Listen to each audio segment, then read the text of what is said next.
The return up for Parlow. Leaves it off. Here's Mia Hamm in the box. The shot. Goal. She's got the record. Hey everyone, my name is Sabria Whitaker and I'm the founder of Grow the Game. Erica Piancastelli here, Tokyo 2021 Olympian. This is Carly Jackson, professional goaltender for the Buffalo Beauts. Hey everyone, this is Connor Moore, the social media manager of the Chicago Sky. For the first time in franchise history, the Chicago Sky are WNBA champions. You are now listening to Women's Sports Matter. Women's Sports Matter. Hosted by Gianna Belcastro. Arike Ogunbowale wins the national championship for Notre Dame.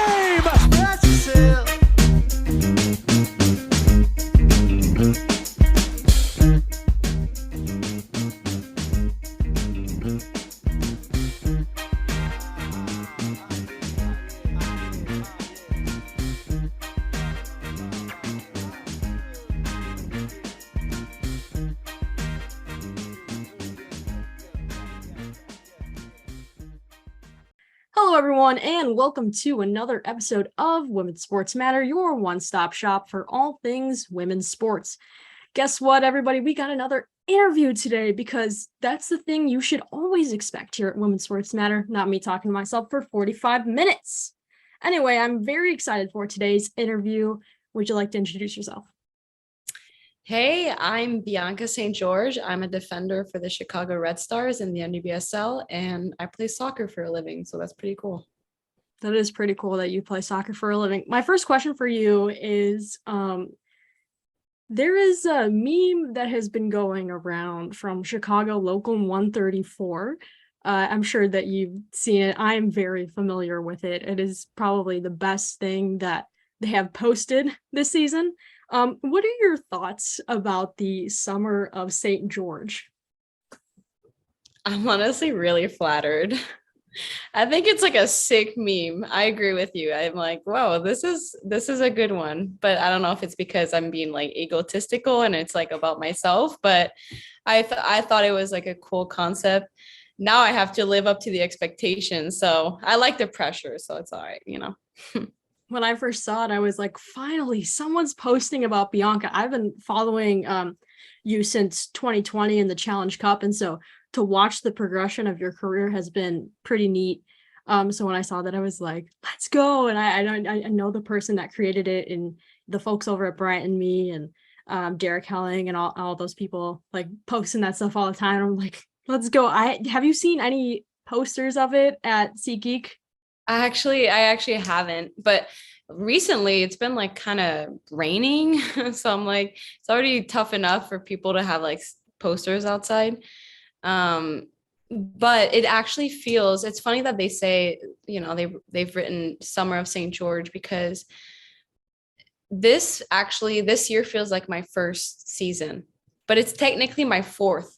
It's my fourth like season I signed with the Red Stars, but my two of them I was injured and then one was COVID. So it's like crazy to finally feel like I feel like I'm a freshman in college where I'm like surprised that people notice me, you know?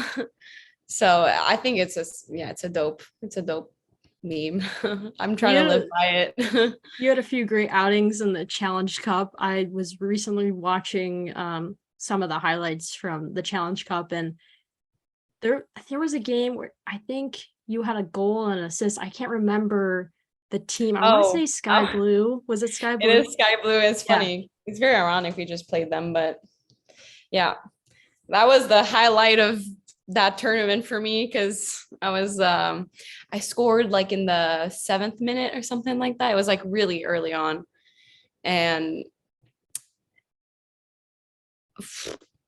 the meme from that game, I guess, would be my face after I scored, which was just like, yes. Like, did you see that? Because I think I scored. Like, it was like some kids that I see sometimes in clinics and when I coach, they always ask me like, what's my celebration? Like, how do you celebrate a goal? And they want to see something so sick. And most of the time I disappoint them because I'm like, well, most of the time I just open my mouth and I'm like in disbelief, like, oh, I scored. I do that so many times. I'm like, I need to start working on my celebration. If anybody has suggestions, you can let us know on social media. Yeah. The celebration of St. George going, like a little hashtag or something. I need some inspiration, that's for sure. I'll try to think of some. I'm not really much of a celebrator myself when it comes to those things. I just like, I'll stand there, be like, okay, that happened. Okay, cool. Let's move on. Yeah, let's get to work. Let's keep going. Yeah. I do want to ask you about the vlogs, Yuki Nagasato's vlogs from the Challenge Cup. I watched those, I want to say last month. I came across them one day. I was like, how have I never heard of this? Have you seen those? I know you were in a few. Have you watched through those? And what are your thoughts on that little like video collection of your time in Salt Lake City? Yeah. I think it was genius that she did that. That's something I wish I did, but you don't have the guts when it happens, but it's always like in the back of your mind, like, oh, I could do that. But when it happens, you're like, this is really hard. Cause I mean, you've probably seen that I have a YouTube channel, but it's really, really hard to film yourself. So I'm actually proud that Yuki did that. But part of it like is in Japanese too. Like she does a lot of Japanese style videos. So I think it kind of speaks to a lot of people from back home for her. Like it's really hard for us to keep relating to that, but her vlog style from the Challenge Cup I think was a really cool idea. I haven't watched all of them. I've watched like a couple, but I couldn't tell you like what happened in them. It's been a minute. Some of them are chaotic. Oh, I'm just sure. Some of them. That kind of summarizes that Challenge Cup. Yeesh. I was gonna ask you about the YouTube videos later, but since you brought it up, I'll just ask you about them now. You've made a few. I really like your editing style, by the way. It's so well done. How did you teach yourself how to do all this? Did you watch a bunch of YouTube videos? Did you already kind of have an idea how to do it? Did you ask advice from some of friends of yours? How did you know how to do that stuff? So I got the idea I wanted to be a YouTuber in November 2019. And that probably is when I posted my first video. And how I went about it, there was someone from Montreal that did vlogs that I really enjoyed. And I was like, I've never really been on YouTube before. Like I didn't use that app at all. I never used YouTube. And I was like, who uses YouTube? Like I didn't realize it was like a big thing. And then I saw this girl. She's just like a travel girl from where I'm from. And I was like, this is really cool. Like you get to know really her authentically. And I'm like, I want to do that. Well, it's way easier said than done, but I tried it for myself. I downloaded Final Cut Pro and I taught myself. Every time I would have ideas, I would just Google like how to make a transition, how to fade away, how to add sound effect. Like I just taught myself from scratch. But it's funny that you say that you like that style, because right now I look at it and I cringe because I'm like, this is just not, it was cool for back then. Like it was kind of very popular to do a lot of editing and like the face blowing up and a lot of sound effects. But now like if you're still watching like the YouTube world, you realize that it's becoming less popular. People like a little bit more calm, or maybe not calm, but not as extra. Like I feel like my videos are a little extra. So I'm like shifting my style, but it's funny I say that because I haven't posted anything, but it's like in the works. So I'm like really working on coming back really intense, very different style. And I hope people will like it because it's finally something I'm passionate about. The vlogs were testing, but now it's like, I'd say it's more like podcast style. I'd say a little bit. Interesting. With myself. I'm my own guest. Yes. I used to be my own guest too, and now I interview people, but here we go. I would sit by myself and I would record, and then I got a guest on somehow, and now here I am interviewing people. I hate just sitting there by myself because it is awkward to sit there and be like, okay, I'm going to talk about this, and I'm just like looking at the camera in my computer and be like, okay, we're going to do this. We're going to do this now. But did you always start talking about women's, did you have like a niche? Like, was it women's sports? I grew up a baseball fan, and so I would just talk about baseball. I'm a huge Chicago White Sox fan, and so I would go to games growing up. I wanted to be a broadcaster for the White Sox, and I I was a little shy. And so I would kind of keep my sports knowledge to myself because the boys did not like that. I will tell you right now, they were not a fan of a female talking about women's sports. There was like uncharted territory for them. Come on.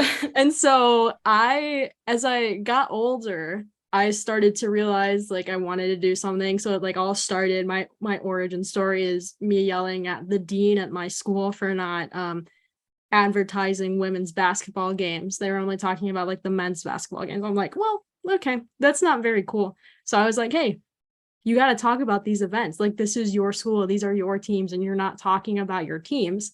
And so the dean was like, well, if you want it on the announcements in the morning, you got to write something down and then I'll do it, which is like, okay. So I did it. And then, yeah, I decided to be a little loud about women's sports. And now I host this podcast. Yeah. So that is the origin story of Women's Sports Matter. That's cool. That's really sick. Thanks. I like a good background story because you just think that when people are doing something, you just think they wake up one day and do that, but you don't realize like could be totally different background, sometimes really unrelated to how it got there. So yeah, that's cool. It was a slow progression, but I'm glad that it happened. Also, I'm glad that you're asking me questions too. This is an actual conversation. Maybe you should be a podcast host too. So yeah, well, I know it's a conversation. So it's a conversation. The title of these episodes are technically Conversation O'Clock. It's a funny little play on like interview with instead of having a dumb name like that. It's Conversation O'Clock. Conversation time. Yeah. I love that. I wanted to ask you more about some of your YouTube videos in particular. My favorite of yours, which I was listening to your interview with Bryant and Me the other day, and how you were talking about how you were in the works of making the video about the lessons you learned during the pandemic. Okay. And that was the favorite out of all of the videos on your channel that I watched. Let's go. I love that you said that. It's a really, really good video. That is probably my favorite as well. I wish I saw that when the pandemic was happening, because it opened my eyes to like a lot of things. And I was like, because I remember the day when the pandemic started. I know you had like a little part in there, like March 13th. I can tell you exactly what I was doing on March 13th. I was in school. People were wearing N95 masks. Some of them were wearing gloves. And they were just walking around like, okay, I'll see you in 2 weeks. That was the last day of my senior year in high school, was March 13th. And I never got to see any of my friends really ever again, because people went off to college or they moved somewhere. And that was the end. That was the end of my high school career. So it was just like very weird time. But that video is so well done. How long did it take to make that video? It took me a long time, honestly. It's so hard because I've been like, I journal a lot. I write down a lot of stuff. So I guess it is journaling, but like thoughts or just things I learn. I know that if I don't write it down, I'll forget.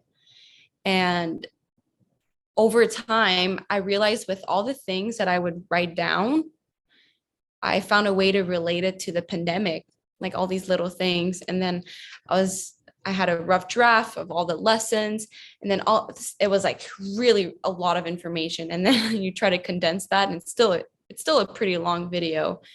But as you can probably guess, the longest wasn't the script or anything. It was the editing, because I'm still a newbie, and it's like I didn't have like an image of how I would edit it beforehand. So I didn't like plan anything. I was more like, I'll film myself talking and then I'll deal with the editing after, which is not the smartest way to go about it, but I'm still learning. And so when I started editing, I realized I could always add layers. Like editing, you can always edit something. So it's like at some point you just gotta just tap yourself on the shoulder and be like, yeah, you're done. This is enough. Like, you don't need to time this differently. Like, no one's gonna notice. There's like this rule where it's like, to like combat perfectionism, it's something like, if it's 70% perfect, like 70% perfect, you're good to go. Because after that, the difference between 70 and 100 is very, very small. So I was like, all right, it's time to publish. I have trouble editing videos too. So I was editing, I tried to make a TikTok. I was not successful in my endeavors, but like it's so hard. And I took a class in high school where we use Final Cut Pro, and it's very, very hard. I don't have a Mac, so I don't have it on my computer. I use some very not well-known device just to put clips of the show together. But editing is really hard. It takes a lot of practice to get everything done. Hire someone. You should actually hire someone. It will save you so much time.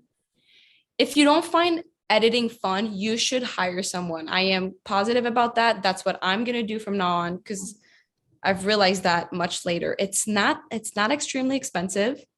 You can go on, you can pay someone $20 for a video. Like, just think about it. There's so many platforms out there. People are ready to edit. I'll tell you this. I don't make enough money to hire an editor.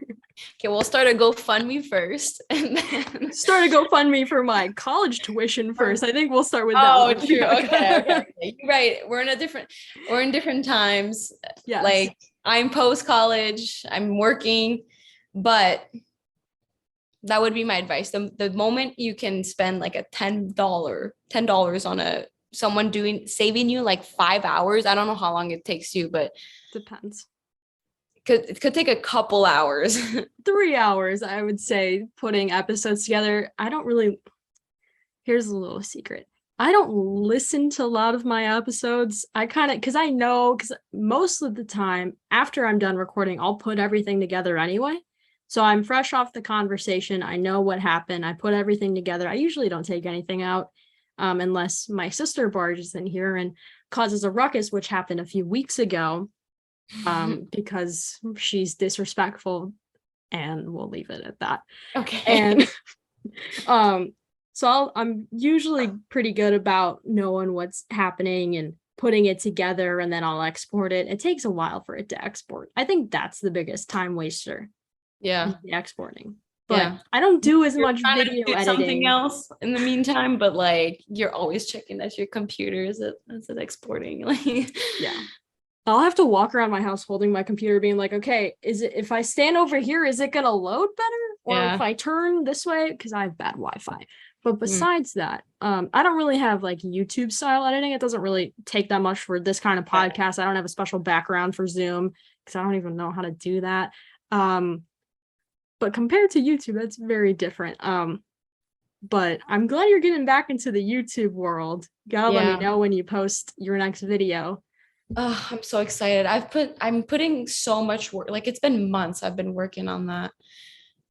Different things, different ideas, changing. It's funny. I've failed so much on my YouTube channel without anyone knowing, because no one sees me like do any work. And some things I'll work on for a while, and then I'll realize it's not going to work, because people say that they kind of find their YouTube styles by just posting and then changing. So I would do videos, and then I'd realize like that ain't it. So I would like not post it, but I would do a project, not post it. So I've done that a couple of times, and I do regret not posting them. If I were to restart, I would post everything I've done, because you get so much feedback from people, and at least you're putting something out there. But it's so hard. I think it's really hard to put yourself out there, because that vulnerability for people, really like putting yourself out there for letting people choose to like or not like you. It takes courage. Yeah, I think having like a public image like that, just in general, like, you're already like a soccer player, people kind of know you, and then you go out and you put YouTube videos out there, or you're posting on social media, like they think they know you, and then Yeah. they're like, are you gonna disappoint them if you start like swearing, or you just have different beliefs, like, or they don't like how you dress, like just so many different things. And you have to be, yeah, you really have to be courageous, I feel like. Yes. And then there's those people hiding behind, like, well, not really like a profile picture. Some people don't even have a profile picture, and they're posting stupid shit on your timeline. And it's just like, get out of here. Leave me alone. Get a job. Yeah. I have dealt with some of those. I think since my platform is not as big, I haven't dealt with a lot of those. But every time I tweet certain things, then there's people that decide that they want to comment on my stuff. I'm like, okay, leave me alone. I'm done. I'm tired. I'll turn my comments off. I've had one TikTok that's gone miniature viral. Okay. How many? Like very small. Like I just don't have that many views on my TikTok. So it's about like, I rough guess, like 35K maybe. And like I only have a couple hundred followers on TikTok. So it's really like, it's a lot of views for like how many are following me. And it's the only TikTok that's like controversial about how, like, about equal pay, basically. Mm-hmm. So I just showed how the MLS had X amount of views, and then the NWSL, which had like, oh no, wait a second, that was my response video. The one that actually created a lot of craziness was name a job that pay, like the pay doesn't match the amount of work, basically. And I just showed like our league. Mm-hmm. Which, like, it's so crazy. It takes 2 seconds to make. You see that, like, I hear the person do it. I'm like, oh, I know a job that doesn't pay what it should. So like, I'm just going to do it. I'm in my bed. I show it with a green screen, whatever, and then post it. And it kind of goes mini viral, and people are just shitting on me that whole thing. It's all like little turds, boys, like just keyboard warriors. Yeah, just very mad for what reason? Like, it's crazy. Yeah, I've had some of those interactions. I think that the stuff that I get tagged in sometimes is weird.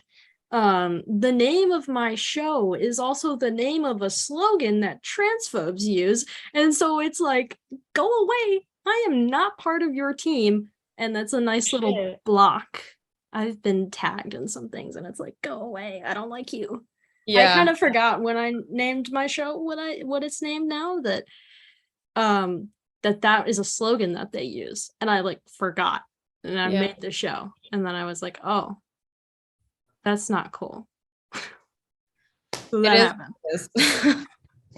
What are you gonna do about it? The world we live in. It's just it's the US. It's the US, honestly. Mostly. I want to say mostly. I know it's not all of it, but mostly. Yeah. Moving on to other topics. I want to ask you about your time at West Virginia. First of all, how did you get recruited to go there? And was there other schools in the running, or was it just West Virginia? Good question. So I was so in where I'm from, in Quebec, in Canada, for people that are listening, they don't know the provinces. Quebec is a little different. It's always been different. Like, we're French speaking.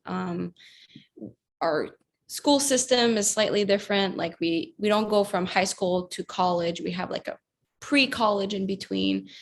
So I graduated from high school at 16. And then I was like, at that time, I just did the U17 World Cup. And that gave me a lot of exposure for American schools to come see me play and stuff.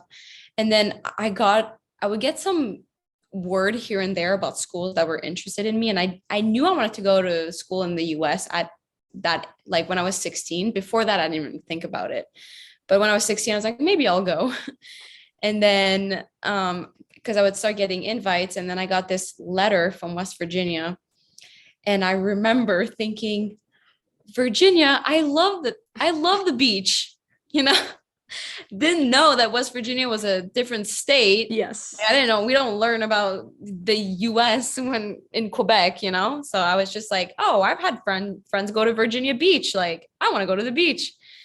But when I was 17, I decided to go to West Virginia and visit.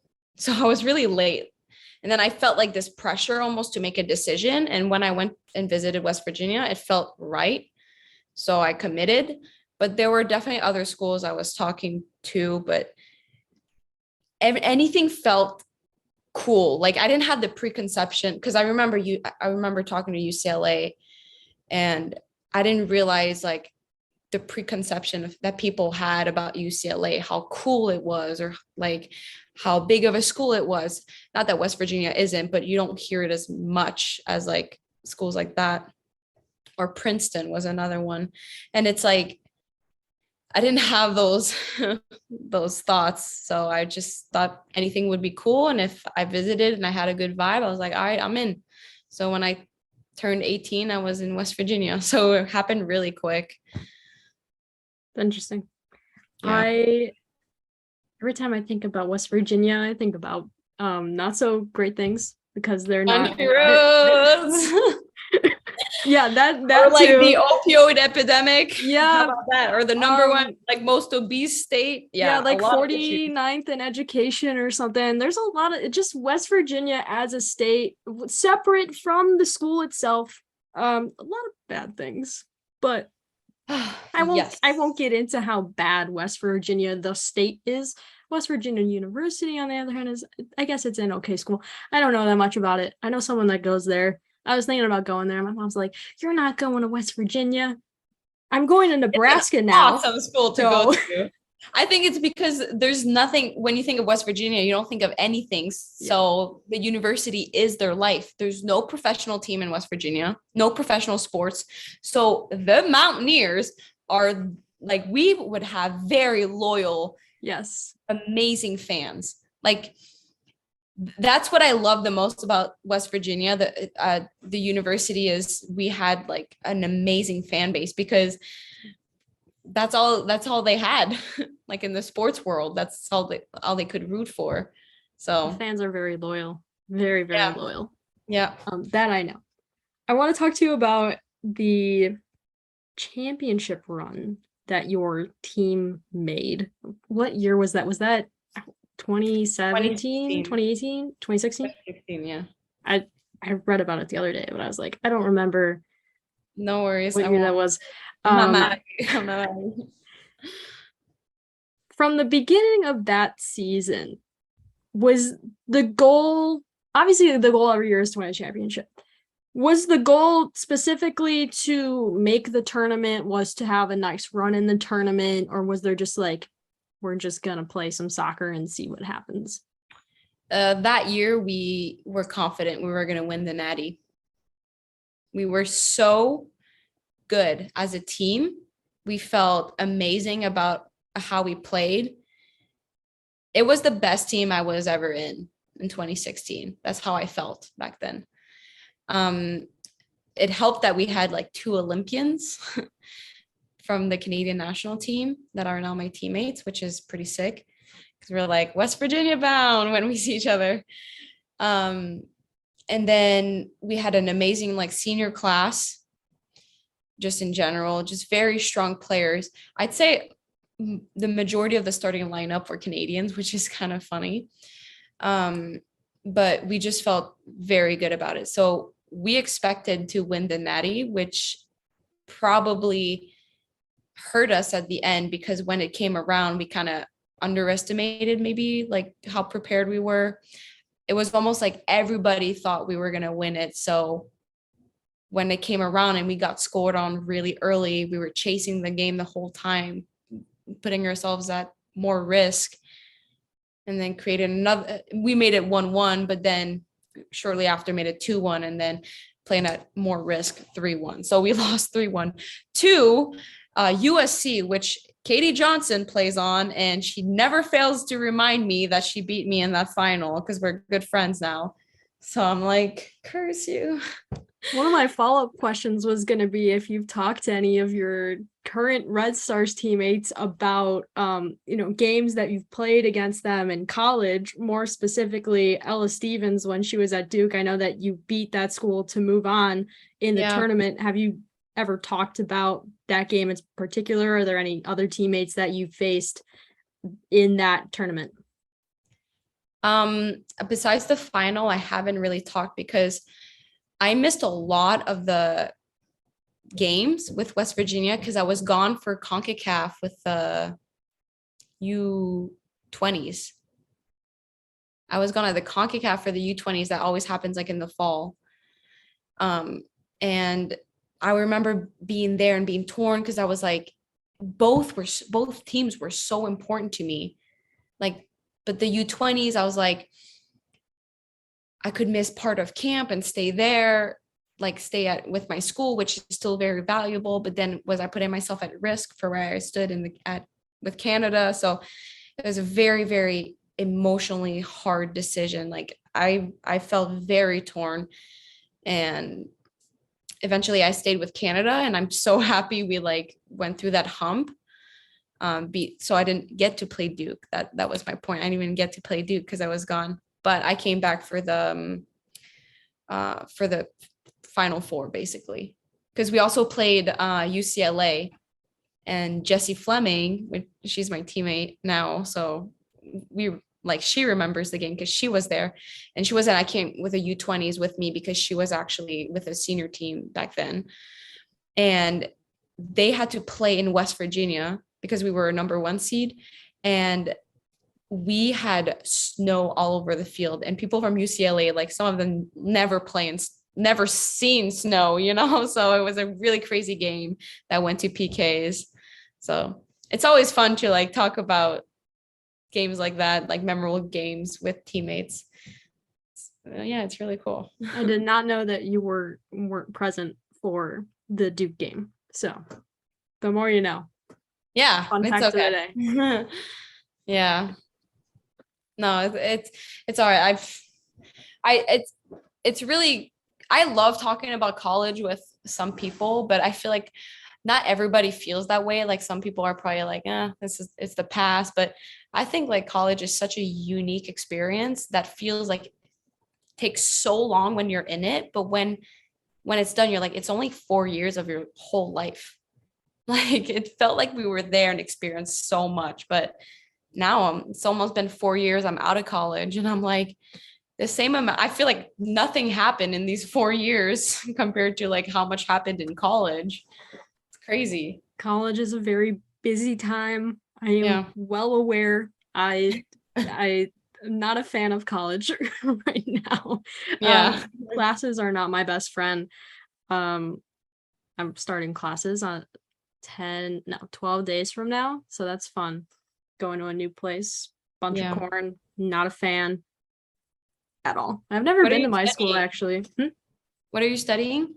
I'm double majoring. So get ready for this. Advertising and PR is one major, and then broadcasting is a separate one. And then I have to minor in something. So I'm minoring in coaching, which wait, why do you have to minor? The way that you have 2 majors, that's not enough, or what? I added the broadcasting. I am a TV producer on the side.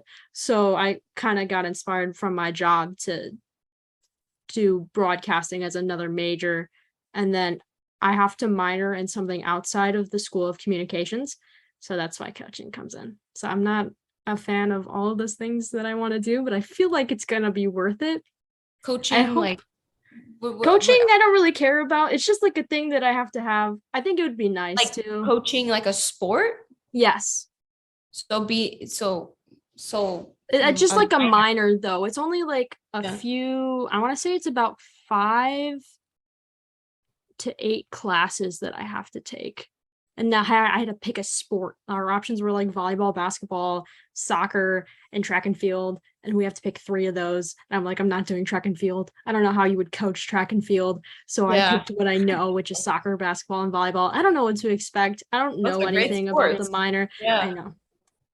So that would be cool. I don't even know what I'm starting that process. For coaching, you got to learn how to do it. So you just, for a class, you're just like shooting. That'd be sick. I'm not good at any of the sports that you don't need to be good. You just gotta, it's just fun to do. Pretend. I'm acting like I know how to.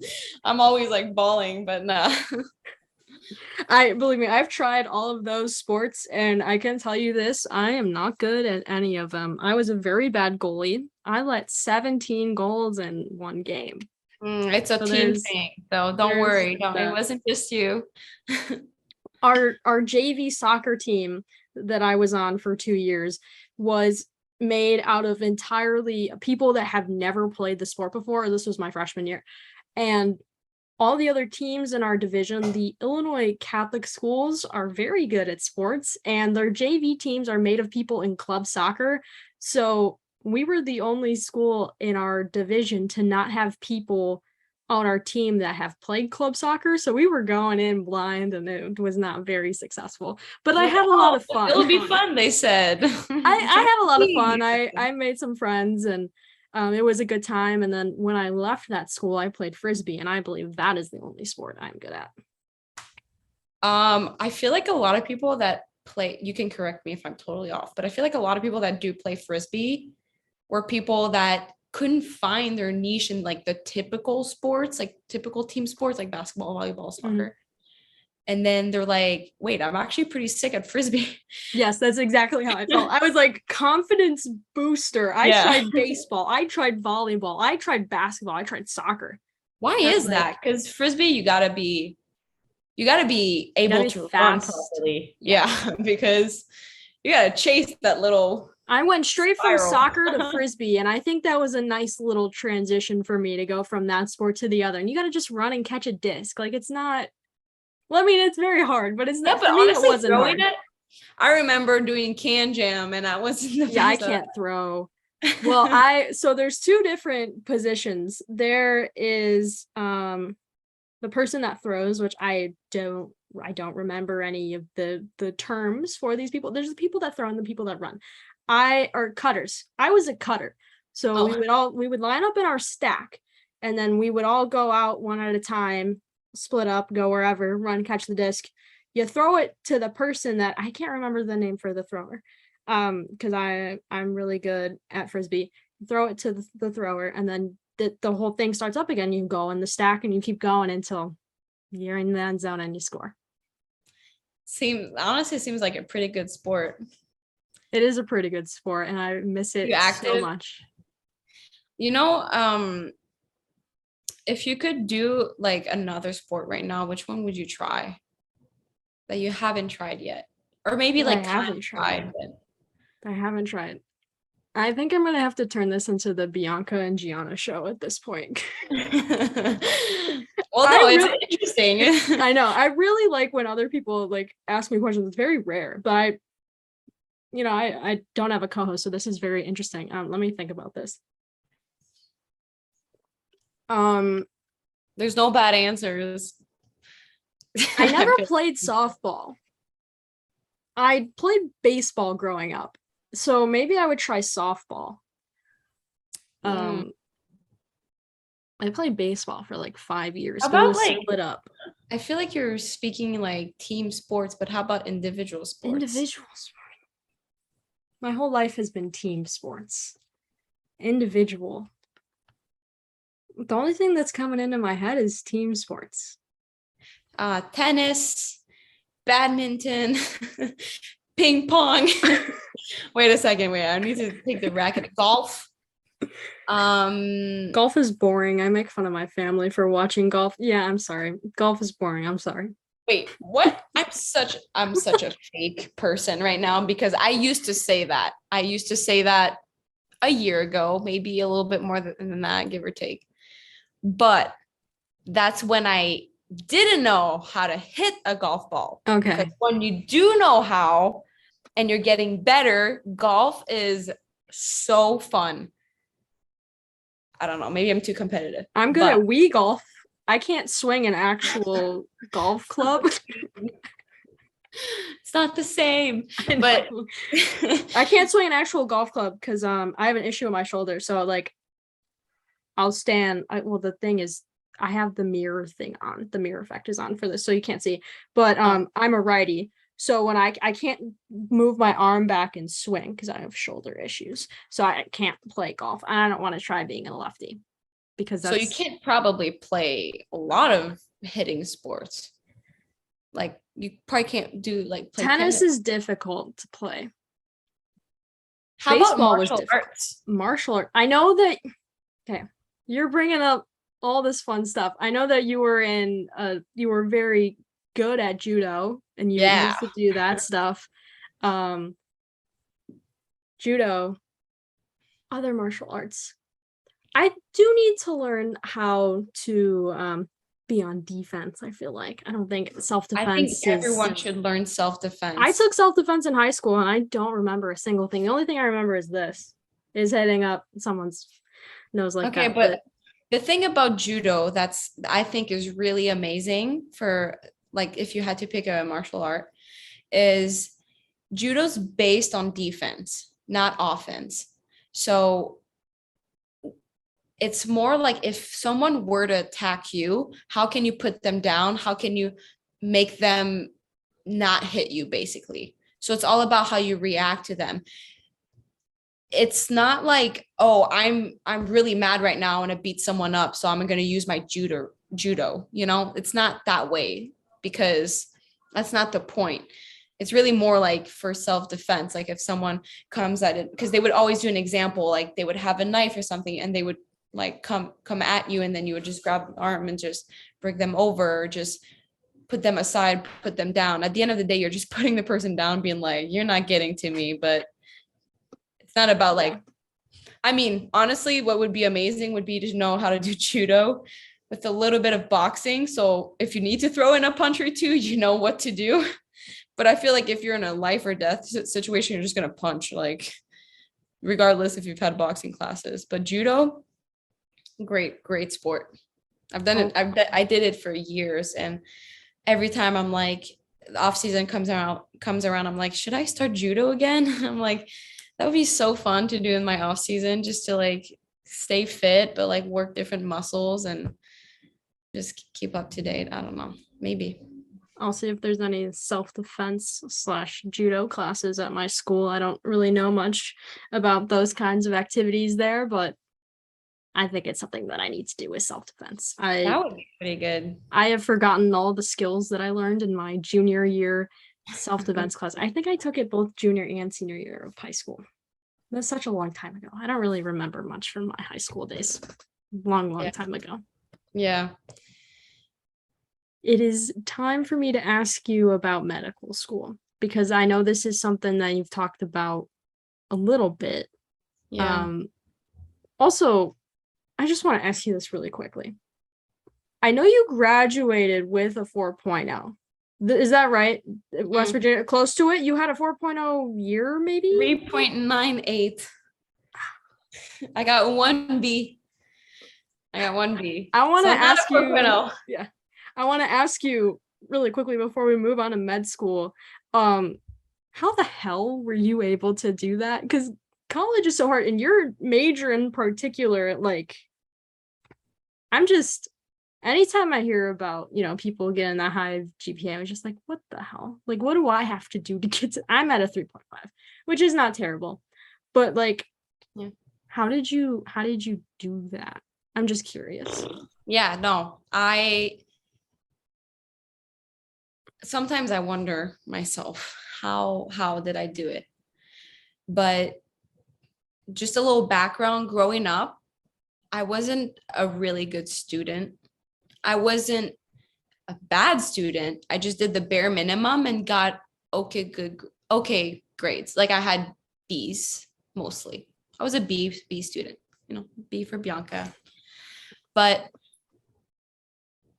I always told myself, like, when high school's over, that's when shit gets real. Like that's when I actually have to try. Like that's when my future matters the most. Like it felt like before that didn't really matter. And I also like had a lot of independency growing up with school because I left my home when I was 13. So I didn't have my parents looking over me, seeing if I did my homework or anything like that. Like I was on my own, living in a host family. So I was very independent from the start, and not having my parents like over me, like trying to figure out if I'm doing everything, kind of made me more disciplined in some way because I felt I didn't have that pressure. So I was like, I went through school, whatever. And then when I graduated high school, like I said, shit gets real. So I go to college and I was like, I want to reinvent myself. I'm going to this new country and I'm studying pre-med. And I know that when I'm done with school, I don't know what I'm going to do, but I'd want to have the most chances. I don't want to like have to worry about where I'm going to apply after school. Like I don't want to have to worry, like, am I going to get in? So I was like, that means I need to get a 4.0. Like it was like very A to B, B to C. Like, so I had the mindset, literally, I'm not kidding. My mindset was 90% of it because I knew that I could do it, because I set my mind to do it. And because I told myself, I get a syllabus, I know exactly what they want, and I just got to give that to them and I'll have an A. Like it was very like straight linear thinking. And it was very hard especially with soccer and traveling and missing, 2 days a week of school and having to catch up and ask for lectures, ask for notes. It was very hard. But when you really do want something, you make shit happen. That's really like, it was just like a grind, but like I had to work very systematically. So this will be like a little extra tip, I guess. It's not even like a tip, but I think a lot of people are always trying to find like study techniques, right? Like, I don't know if you actually, I don't. For the family that is listening to me right now, I definitely do study, and I definitely take the time to look over notes, and I definitely read my textbook. So when you study, you have to put yourself in the mind of the teacher and be like, if I were the teacher, like what would I put on the exam? So you don't have to learn everything, because at first that's what it feels like. You got to learn everything. No, you got to play the game and know what's going to be on the exam. You don't have to know more than what's going to be on the exam. Don't overcomplicate things. And my senior year, which was that's when I really nailed down my study technique, was I would go to class. I wouldn't take any notes. I wouldn't open my textbook. I wouldn't do anything. I would just sit, and with the permission of my teacher, I would record the class, his voice. I would just record the class. And then when I went home, I re-listened to the lecture and I could pause it, because sometimes in class he says something, and if you're writing down, you're not paying attention, you lost something, and then you're lost if you didn't understand the thing before. So it gets really overwhelming. But when you're at home, quiet, you get to listen to the lecture, pause it, take notes on that, play. And then that probably saved me so much time, because I understood from the first time I listened to it. And technically it was my second time, but in class it would happen often. I would get distracted. I would talk to my friend. I would text someone. You never fully have your attention in class. So that's kind of how I went about it. And then I would learn way faster. And now I know from the words, I like have literal proof of what the teacher said in class. So if something was on the exam that he didn't say, it would, I would have the proof that it's not true. And then that's how I like, honestly, we would have like the exam scores, and he would kind of put it on the screen. Like average was, 65, but there's one student that got 102%. Everybody's like, oh, fuck that person. And I was there like, that's me. That was like, I mean, I'm proud of that, because it took a lot of work, but it's not like a secret. Like I just did the work, and I had to work smart to figure it out. So yeah, I'm happy you asked about that because I am really proud of my grades. Yeah, I think maybe I should probably record my classes. I get distracted way But too some easily. teachers don't want to, so that's why I'm like, Yeah, why? I'll ask permission. So it's the ones that didn't want to, I'd figure out some other way. But you know, most of them were pretty cool with it because they know we're athletes and we travel and stuff. So yeah, I haven't had a lot of in-person class experiences in my college career so far. I've been going on doing online school mostly. I had a few in person, but I was not a fan. I took math in person and I hated it so much. Like I hate math. I hate it. Math is my enemy. I hated high school math a lot. I'm just like a hater trig. of math. I never took trig. But okay, I don't want to sound like a nerd right now, but no, it's fine. math is actually so fascinating because the way we're being taught math in school is not the same way that people write about it in books for like the public, because they like there's this one math, if anyone that's listening that really wants to know who I'm talking about, there's one author I really like. His name is Marcus du Sautoy, something like that. I think his book title is Seven Unknowns, or at least it might be longer than that, but if you Google Seven Unknowns by Marcus, you'll find it. And he shows how math is like all around us and how it actually applies to our life. Because our whole life, we learn math and we have no idea how it applies. Besides, if you were like trying to calculate taxes or not do your own taxes, but like on a bill and how much you want to tip, like, you know, how to do the percentage and stuff. But like, generally, we don't know why we do it. And like that book was like, blew my mind about math. And now I have like a bookshelf of so many math books I can't wait to read because it's actually so interesting. It rules our world. It can predict the future. It's like so cool. So I hope you change your mind about math because it actually has potential to be interesting. Every time I've taken a math class, I didn't do so hot in it. And I actually, in high school, I had to take like lower level classes because my comprehension is just so. And the same with college too. I only have to take a few in Nebraska. Because my college ones that I took that I spent a lot of time on don't count towards my degree because they don't like community college. Then maybe you'll be a step ahead now. Probably not. I hope probably for you. will not. I hope for you.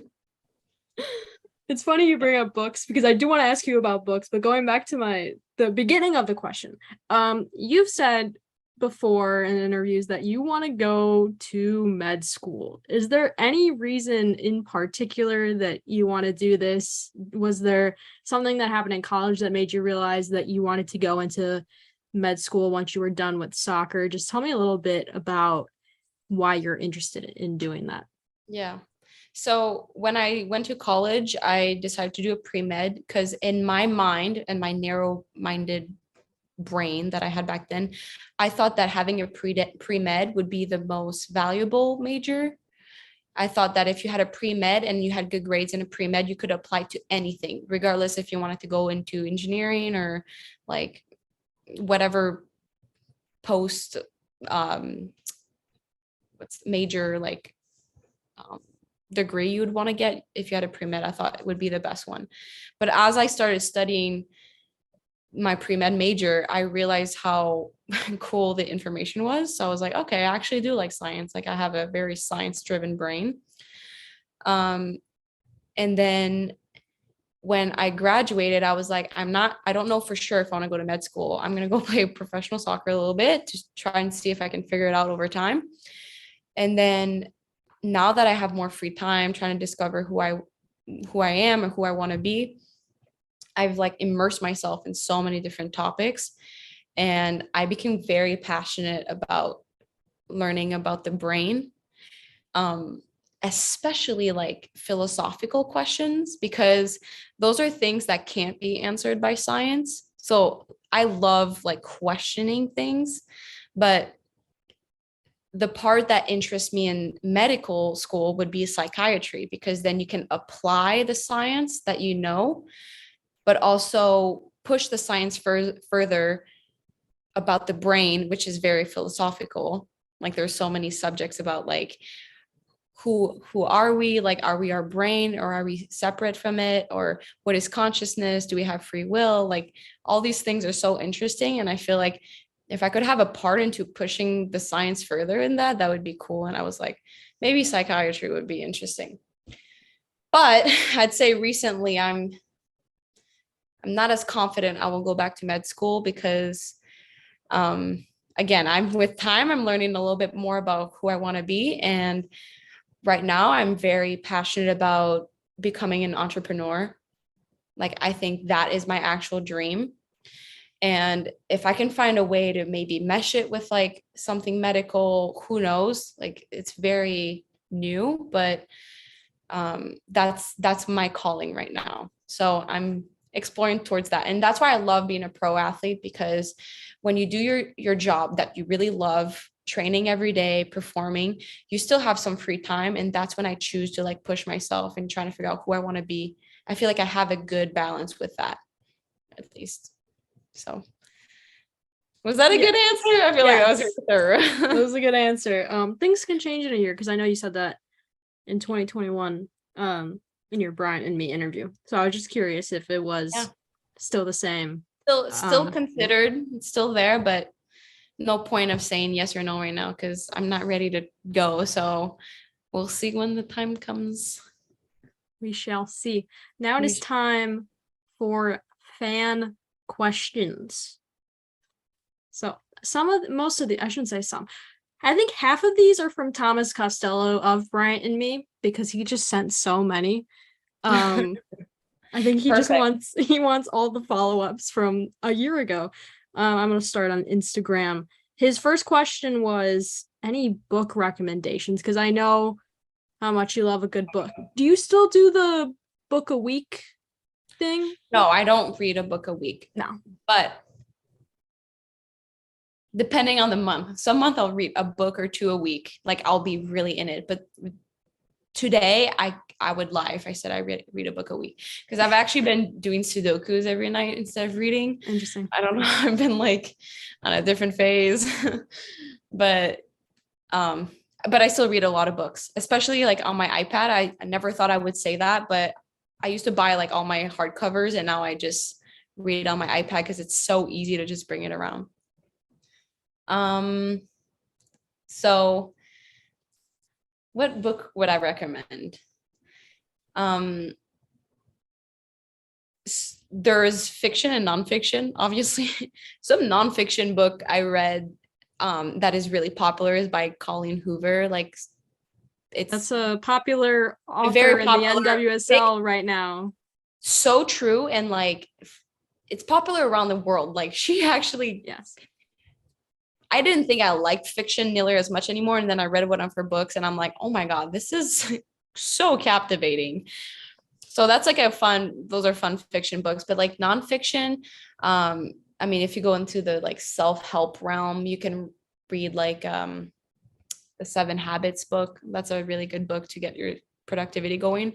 Or like one that I read recently was The Archer, or like The Archer.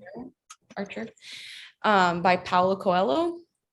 And I like that book a lot because I like how it's like a fiction and nonfiction together. It's very like abstract, and you can kind of make your own plot with your own like meaning to the plot. Sorry. So I would recommend that one.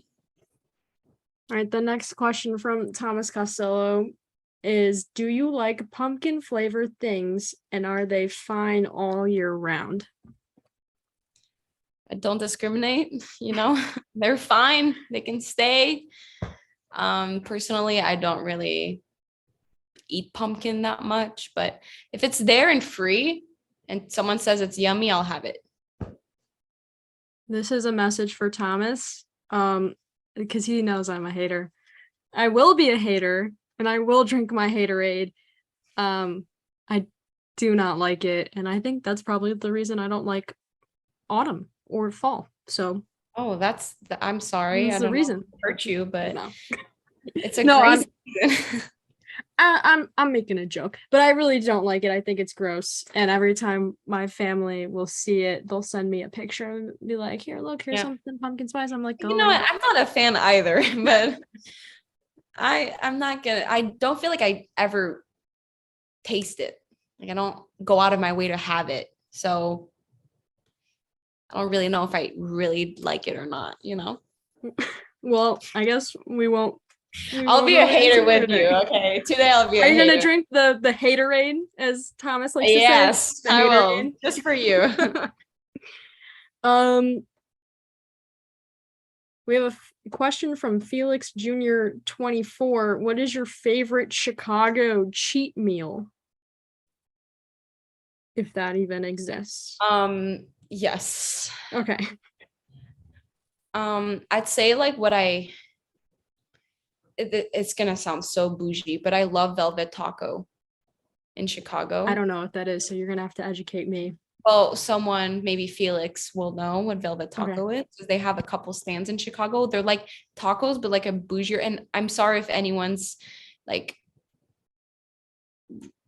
hates on me for not having a very authentic taco. It's like I said, it's a little bougier, but it's still like a cheat meal to me because it's greasy, you know. The crust, like the taco shell, is very greasy and tasty, you know. So VT, final answer. Okay. There's so many questions here. I don't know if I'll be able to get to all of them. I'll try to like respond less. No, it's okay. So I read a tweet today. This is a question from Twitter, and it's from Danielle X Acton. It's a very weird question, and I don't know if you know the context behind this or not. It's mustard or pickle juice for muscle cramps. Oh, I take neither. Because I'm gonna knock on wood because look at me, next game I'm gonna cramp. But I'm not a cramper. Like some people cramp and they need to take that. But if I had to choose, I'd probably take mustard. I don't know, pickle juice just sounds liquidy too much. Yeah, I think they're both gross options. I saw the question and then I had to message Tatum because I needed to know like what the context was. I learned the context from Danielle, but I was like, what is this? And then she told me about Vanessa DiBernardo with the mustard packets. And I was like, okay. Yeah. It feels like a weirdly Chicago thing to do. I don't know why. It's not Chicago. Like mustard, I think of like mustard, like the hot dog and like pickles or something. I don't know. It just feels like a Midwestern thing. It feels like such a Midwestern thing. You know how like you label different things, like Midwestern. But I'm glad I know the context of that. There's a question. Let's see. So my friends at the Final Third podcast wanted me to ask this question. I'm gonna describe an activity to you, and you're gonna tell me the name, hopefully. They're making a big deal out of nothing because Twitter, that's what my Twitter friends do.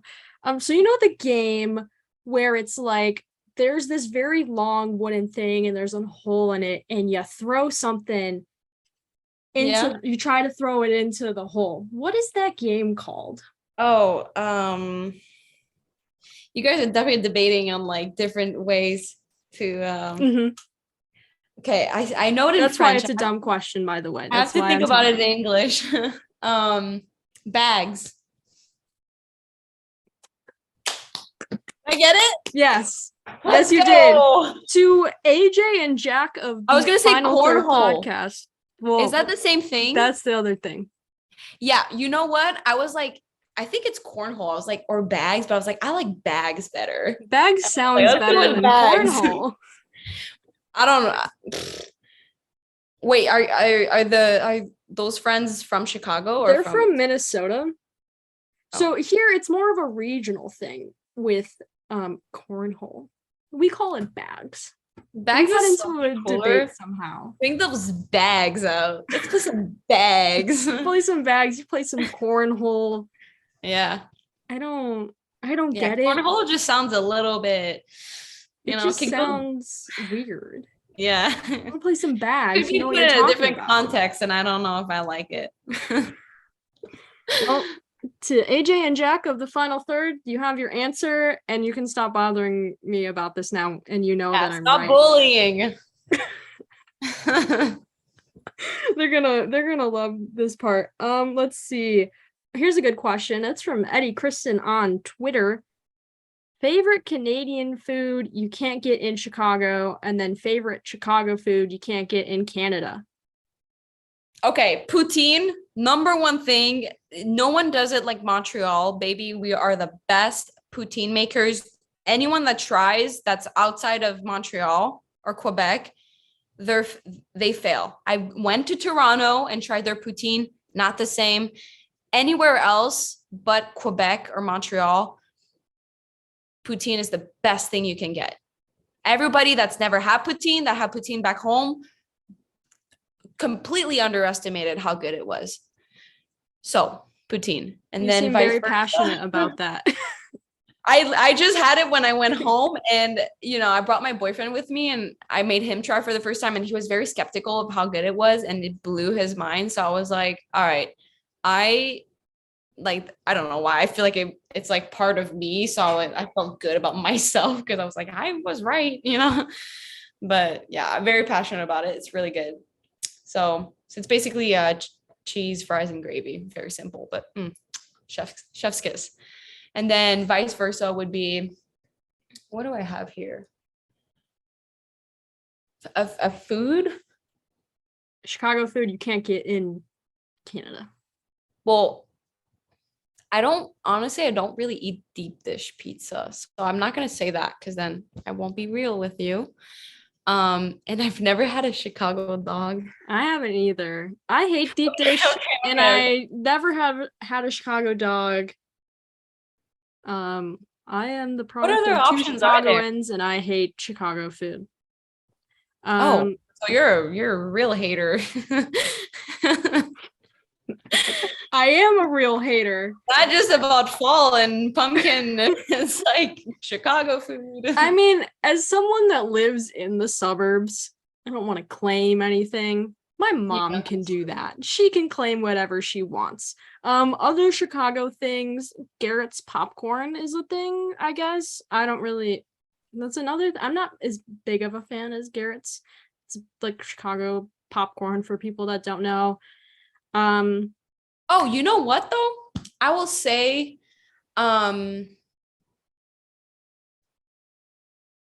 like Stan's Donut or something like that. Oh no, you know what? I love Foxtrot, and I don't know if that's Chicago based. I'm pretty sure it is. I don't know what that is. Okay, well that's like a cafe /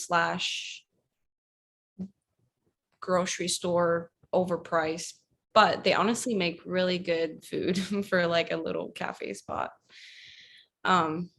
Yeah, sorry, very boring answer. We can skip to the next one. It's not boring. It's not a boring answer. Someone asked what your favorite flavor of Kool-Aid is. If you have one. I don't know if I've ever really drank Kool-Aid. It's choose very sugary. Fruit punch. Fruit punch. I remember seeing the commercial on TV. It was like the glass, like the glass thing, the pitcher, the pitcher of Kool-Aid Man. Yeah, I'm not American, so I am actually American, but I'm not born in America, so I don't have that American childhood. We have to clarify this. Yeah, my parents did not abuse me by not giving me Kool-Aid. We just didn't have that. I did not drink Kool-Aid growing up. I drank Capri Sun, which really isn't that different. It's still a bunch of sugar. Everything, all the American products are just sugar upon sugar upon sugar. So love that. Didn't grow up with that. We'll do one more fan question. There's so many. Some of these are like out of pocket questions. I don't know if I should ask them. Let's see. Go shoot. I'm ready. Someone asked what teammate sets off one of your biggest pet peeves, and what is it that they do. That's out of pocket. I think that's out of pocket. But you said I'm not gonna call anyone under the bus. Not that I even have anyone that comes to my mind, but that's what I'm saying. It's out of pocket. It's like unnecessary, just a little bit. Just the person's trying to start some beef here or what? Chicago Red Stars drama on Women's Sports Matter podcast. Yeah, it's like I would like to keep interviewing Red Stars players. I think you're the third Red Star I've had Tatum on here, and then I had Zoe Gorowski. You had Zoe G? Zoe went to my high school. Oh she my went God. to Neuqua Valley, and so she was actually the very first interview that I did, and that interview is also one of the reasons that I'm hosting this show, because I was like, oh my God, I can interview people. Like, that's a skill set that I have. And so I gave it to my teacher, because I was in this media class in my senior year, and that was one of the projects. And so he was like, oh my God, Gianna, this is so well done. And I was like, should I interview people? So that's kind of one of the reasons why this podcast is a thing, because of that interview with Zoe. So that's cool. I love Zoe. She's my good friend. Yeah, sorry, I'm not going to answer the pet peeve question. And honestly, it would take a lot of effort to even figure that out, because then you'd have to think of people's behaviors. Yeah. It's like, that's a lot of energy. We're going to do a few lightning round questions. So now it's time for our lightning round questions, and you don't have to answer really fast if you don't want to. I don't expect anybody to. I'm going to be the fastest one here. I'm ready. I'm competitive. Let's go. Ooh, should I'll have to look back to all my episodes of doing lightning round questions, which is basically every single. I'll be the standard now. I'll be the standard. The standard. Okay. Yes, everybody's going to be compared to like this performance. Okay, I'm not that serious. Okay. Since you play in Chicago, I have to know White Sox or Cubs. Cubs, but I know you said White Sox. I hope you don't hate me. Please don't hate me. I have White Sox stuff all over my room. Yeah. This is all honestly, because I've been to one baseball game in my whole life, and it's been the Cubs. So may I suggest the Chicago White Sox? Although, let me tell you this. I asked Tatum the same thing, and she said the White Sox, and she was like, oh, I haven't gone to a game this year. And I was like, well, you probably shouldn't, because they suck right now. So I think you should save yourself maybe until next year. Go to a White Sox game. Oh, that's what people keep saying year after year, though, usually. But I see you've got jokes tonight. Yeah. I'm trying to be a hater. Haterade. Drinking the haterade. Next question is, if you could have a YouTube video with any of your current teammates, who would be in it and why? I would choose Tatum and Ella. They're like a package, Yes. They come really well together. I think us three together could have your own comedy show at that point. Yeah, what makes a good video is when you see people have good chemistry. And I know that all three of us together are really tight. So I feel like it would be a good video. Maybe it's in the making. I expect to see it on the channel now, since you said it here. Yep. It's an exclusive. But this one of the next videos is this. I'll be watching back one day, and I'll be like, wow, Bianca still hasn't had Tatum and Ella on the show yet. I wonder why. That's not like them. That's probably not true. All right, next question is West Virginia an underrated soccer school? Because I think it is. I like looking at the roster, the team that you were a part of, your 4 years there. I'm just like, I'm looking at how many superstars have been on that team, and I'm just like, wow, we don't talk about West Virginia enough. So is it an underrated school? Yes. I think so. We do get the see, I already lost at being the most rapid speaker here, but I just want to add that in the Big 12, West Virginia has a lot of clout, I guess, but with I feel like the whole NCAA is ruled by football teams. Yes. And because there are other, like Big Ten is so much bigger that we kind of get like eaten by them. So if our football team would do better, I think our soccer program would actually be more known, not gonna lie.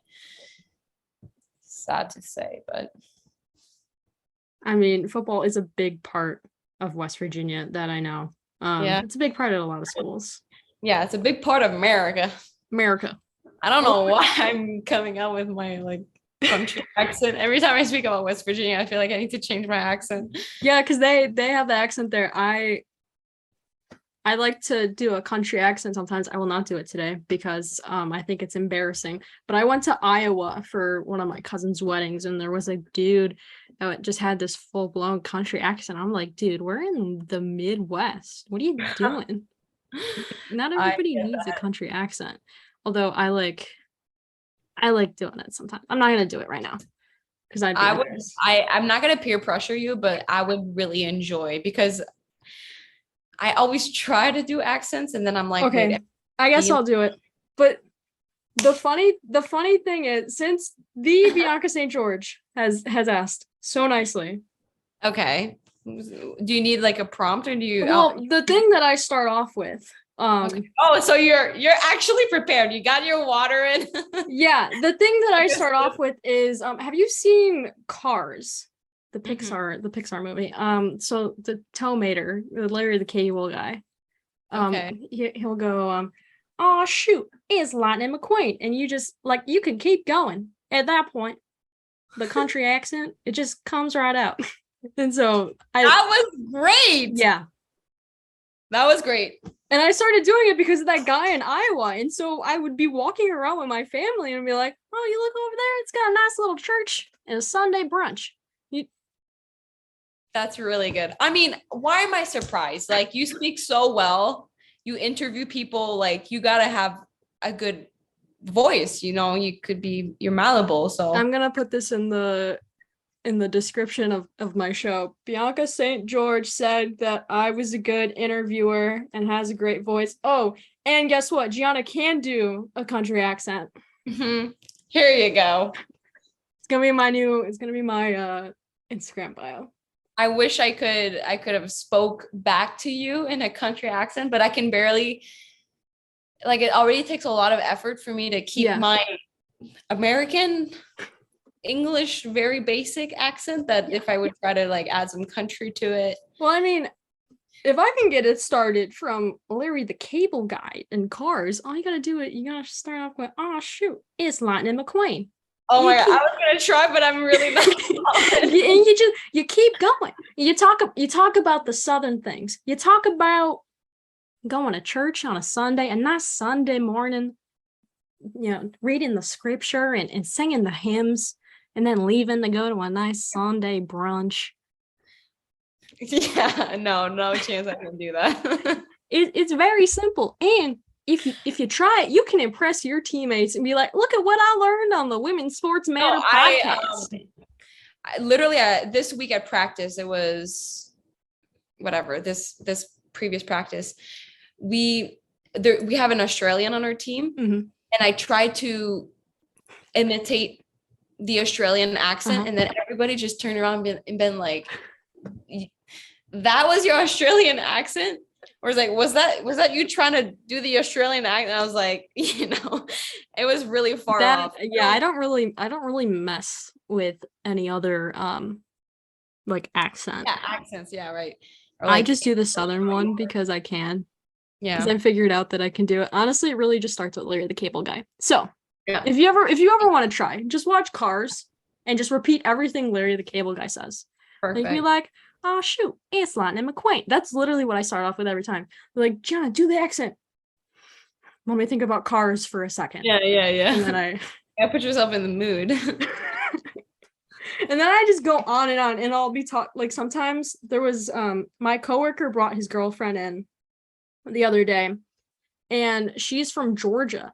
And so she was talking and she kind of had a little accent, and I had to stop myself from doing it because it was like just so close. I was telling my friend about this too today, and sometimes I'll be talking, I'll just go into it, and so I was telling him, I was like, if I go to Nebraska and I just get rid of my Chicago accent and then I go in like that, people will be like, oh, where are you from? And I'll just be like, oh, I'm from the Chicagoland area, and just drop the accent and just go, I've been lying to you this entire time. What a way to make an impact on a new place, just lying to everybody about where you're from. And the accent, like that anybody can do it. So.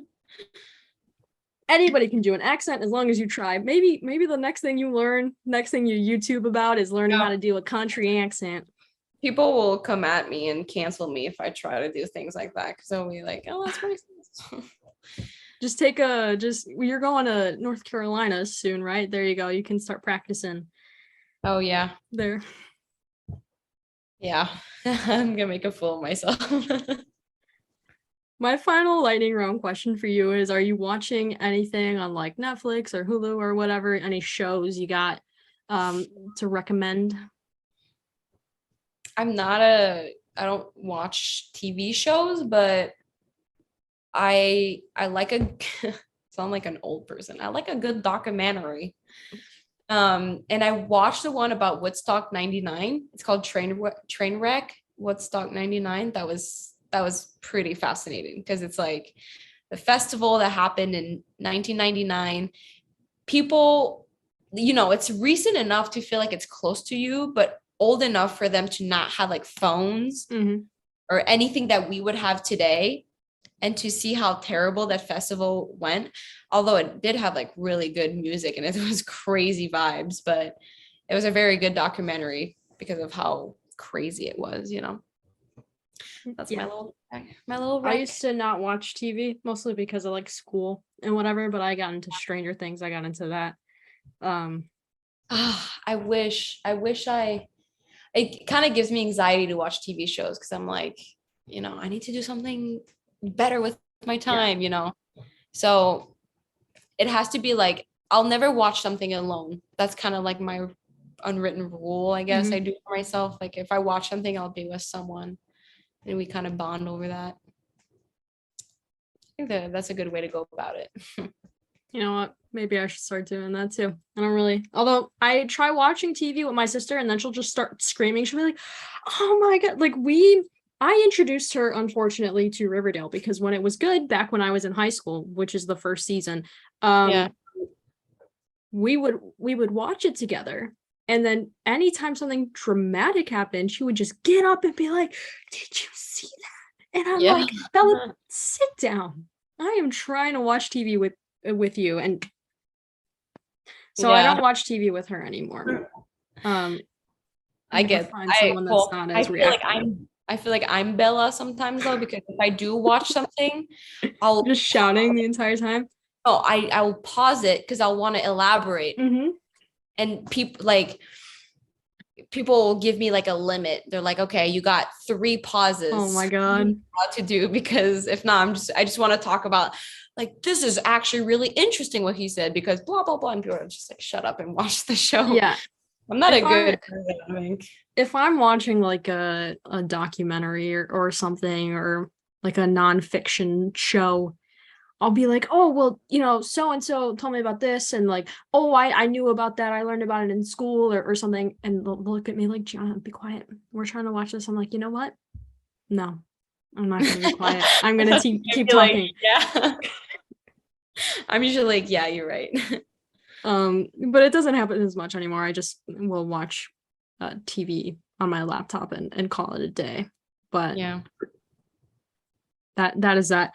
Now it is time for you to shout out anybody you want to shout out. Any shout outs tonight?